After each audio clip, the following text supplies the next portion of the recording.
পঞ্চপাণ্ডৱ যেতিয়া বনত আছিলে তেতিয়া মানে এদিন ভীমে জংঘলৰ মাজত এজন বৃদ্ধ বান্দৰক লগ পালে আৰু ভীমৰ ৰাস্তাত মানে এনেকৈ পৰি আছে নেজডালটো আৰু বহুত ডাঙৰ তাৰপিছত ভীমে গৈ পেলাই প্ৰথমে ক'লে যে অনুগ্ৰহ কৰি আপোনাৰ নেজডাল আঁতৰাওক তেতিয়া বান্দৰটোৱে মানে গুৰুত্ব দিয়া নাছিলে তেতিয়া ক'লে লাষ্টত ভীমৰ খং উঠিলে কৈছে যে যদি আপুনি আপোনাৰ নেজডাল নতৰাই তেতিয়াহ'লে মই কিন্তু আপোনাক নেজডাল দাঙি পেলাই দলিয়াই দিম বান্দৰটোৱে কৈছে তুমি যদি পাৰা তেতিয়াহ'লে কৰা তাৰপাছত ভীমে গোটেই জোৰ লগাই পেলাইও মানে নেজডাল অকণ লৰচৰ কৰিব নোৱাৰিলে তেতিয়া ভীমে গম পালে যে এজন সাধাৰণ বান্দৰ নহয় গতিকে তেওঁ ক'লে যে আপুনি আপোনাৰ অনুগ্ৰহ কৰি পৰিচয়টো প্ৰকাশ কৰক তেতিয়া বান্দৰজনে ক'লে যে তুমি মোৰ পৰিচয় ল'ব নালাগে তুমি শ্ৰীৰামচন্দ্ৰৰ নাম লোৱা তেতিয়া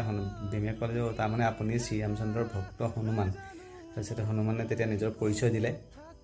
তেতিয়া ভীমে সুধিছে যে আপুনি মোক এইটো ৰূপত কিয় দেখা দিলে তেতিয়া হনুমানে কৈছে যে তোমাক এইটো কাৰণে দেখাইছে যে সদায় বলহীন আৰু বৃদ্ধজনক আদৰ কৰিবা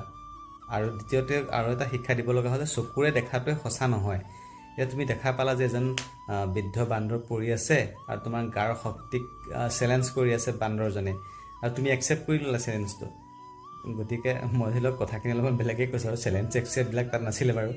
তাৰপিছত কিন্তু সেইটো কাৰণে তোমাক মই দেখাব আহিছোঁ যে তুমি অনাগত দিনত যিহেতু তুমি এটা ডাঙৰ উদ্দেশ্যলৈ গৈ আছা গতিকে তোমাৰ জীৱন যাত্ৰাত কোন কেনেকৈ কি ৰূপত থাকিব পাৰে কোনো ঠিক নাই গতিকে অলপমান সাৱধান